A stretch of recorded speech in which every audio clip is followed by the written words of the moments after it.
Hello, in this project I will be demonstrating a cyber attack simulation and how it can be detected. The goal of this project is to simulate a real world attack scenario using a virtual lab environment and analyze the impact and detection methods. This lab environment consists of multiple virtual machines simulating a real network. I used Kali Linux as the attacker, Windows Server 2008 as the target, Windows 10 for monitoring, Security Onion as the SIEM, and YOS as the router. All systems were connected through an internal virtual network to safely simulate attacks. Each machine was assigned a static IP address to ensure stable communication.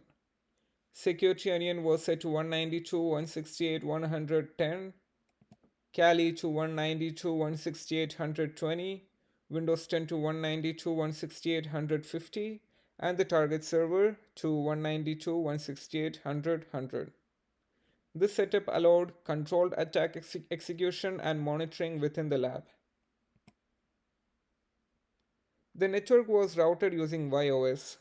The internal network used the 192.168.100 0 by 24 range with 192.168.101 as the gateway. This configuration enabled communication between all machines in the environment. I performed reconnaissance using Nmap to identify open ports and services on the target system. The scan revealed several open services including FTP, SSH, HTTP, SMB, and Glassfish.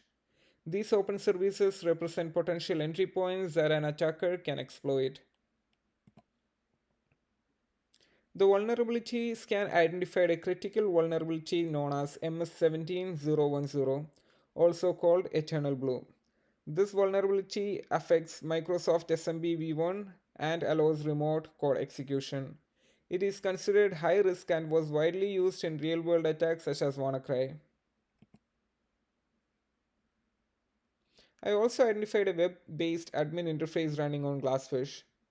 Web interfaces increase risk because they can allow unauthorized access or remote exploitation if not properly secured. I used the Metasploit framework to exploit the MS17010 vulnerability. The exploit successfully connected to the target system, delivered a payload, and opened a Meterpreter session. This confirms that the attack was successful. I then verified access using the getuid command.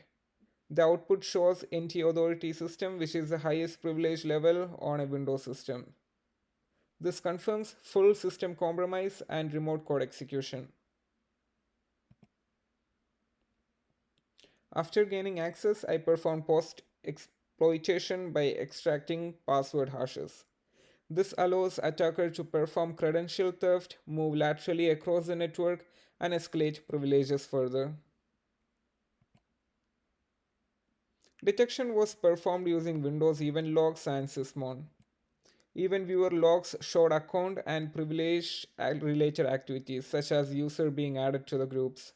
Sysmon provided detailed logs of process execution, helping identify suspicious behavior during the attack.